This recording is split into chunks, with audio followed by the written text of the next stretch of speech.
রাজ্যের রাজনৈতিক পালাবদলের আবহে এবার মাছে ভাতে আপ্যায়নের আয়োজন করল বিজেপি। রবিবার কোচবিহারের 7 নম্বর ওয়ার্ডের পক্ষ থেকে আয়োজিত এই অনুষ্ঠানে প্রায় 250 থেকে 300 জন মানুষকে মাছ ভাত ডাল ও মিষ্টি খাওয়ানো হয়। বিজেপি নেতৃত্বের দাবি, রাজ্যের পরিবর্তনের আনন্দ সাধারণ মানুষের সঙ্গে ভাগ করে নিতে এই উদ্যোগ নেওয়া হয়েছে। এলাকাবাসীদের উপস্থিতিতে উৎসবের পরিবেশ তৈরি হয়। একসঙ্গে বসে খাবার গ্রহণের মধ্য দিয়ে সম্প্রীতি ও সৌহার্দ্যের বার্তাও তুলে ধরা হয়। অনুষ্ঠানে উপস্থিত ছিলেন দলের স্থানীয় নেতৃত্ব ও কর্মী সমর্থকেরা। এই বিষয়ে স্থানীয় এক বিজেপি কর্মী কি জানাচ্ছেন শুনুন। কিন্তু আমরা বাঙালি, ঠিক আছে।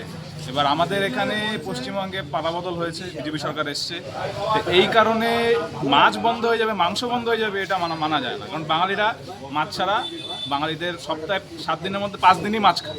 তো মাছ ছাড়া এটা কোনোভাবেই সম্ভব না। বাঙালির পাতে মাছ চিরকাল ছিল, আছে আর আগামীতেও থাকবে।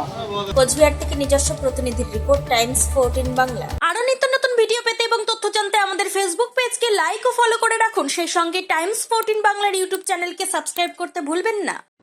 মুখের উজ্জ্বলতা হারিয়ে গেছে, স্পট পড়ে গেছে, ব্রণ ভর্তি, তাই আর দেরি না করে আজই আসুন রায়গঞ্জের চণ্ডীতলায় হেলথ প্লাস মাল্টি স্পেশালিটি ক্লিনিকে এবং এখানে পান অভিজ্ঞ ডাক্তার দ্বারা ফ্রি স্কিন টেস্ট। আরো বিস্তারিত জানতে যোগাযোগ করুন 9674895169 এই নম্বরে।